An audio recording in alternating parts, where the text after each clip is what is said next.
thanks for joining me. So here's a question for you.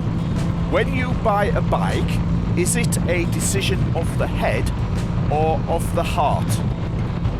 And by that I mean, is it an emotional decision or is it a rational decision? Now, I'd be willing to bet that it's an emotional decision, even if you'd like to think that it is a rational decision. I doubt that anybody watching this video rides a motorcycle because it is their only choice as a means of transport.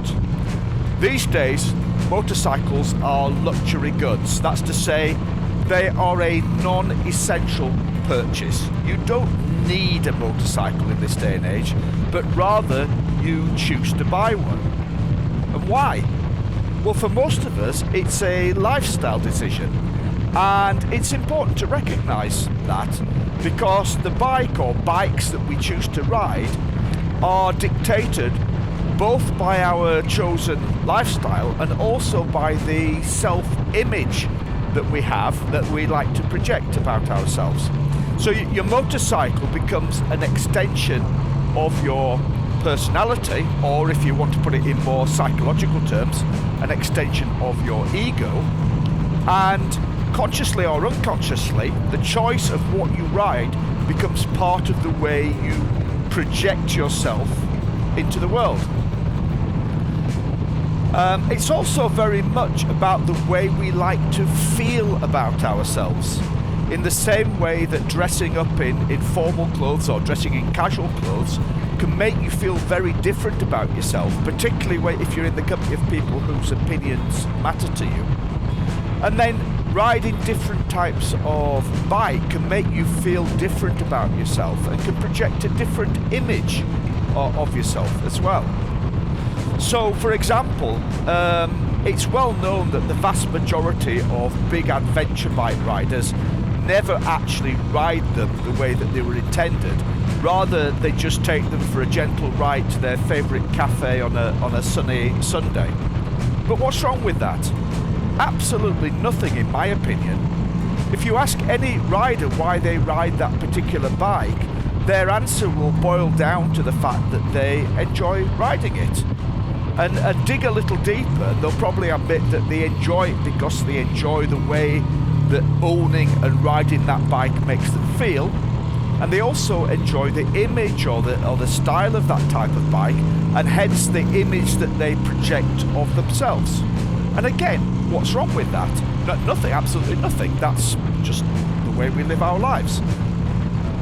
But in some cases, it can be more complex. So for example, today I'm riding my Triumph Bonneville T140, a bike which is 44 years old. So why do I choose to ride a bike like this? Now, on one level, there's an element of nostalgia, and I think that's a very common factor and a growing factor, in fact. Many older riders are choosing bikes that they're an attempt to recapture the feelings of their youth.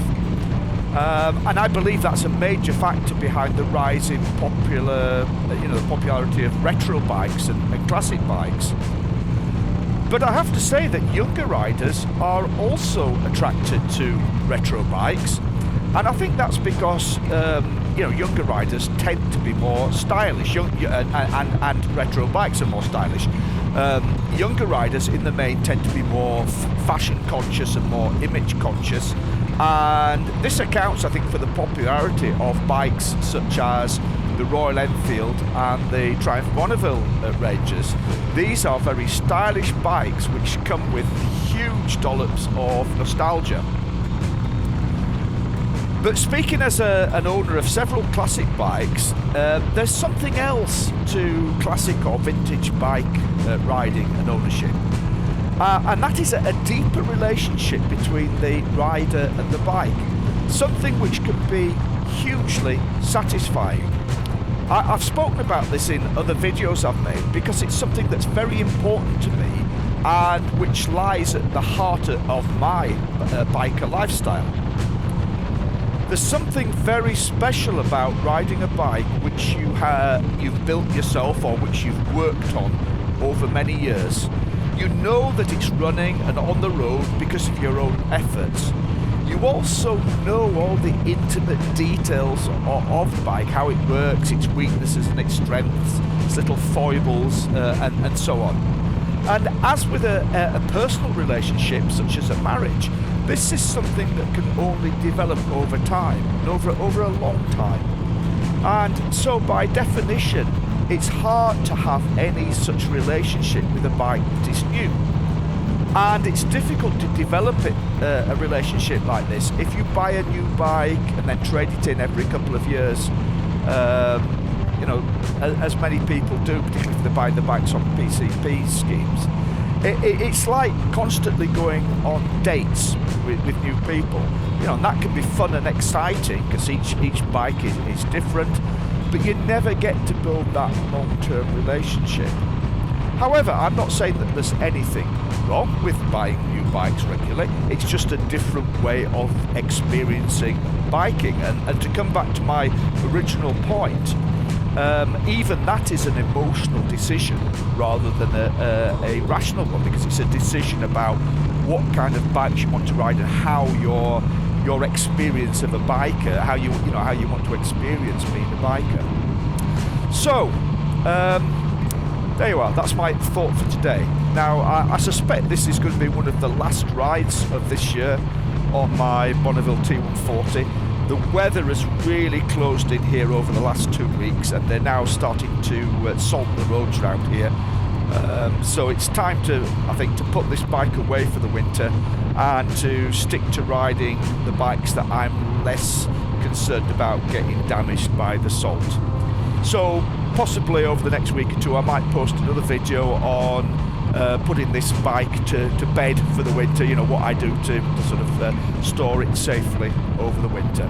So thanks for riding along with me. I hope you've enjoyed today's video. Ride safe, see you again soon. Bye.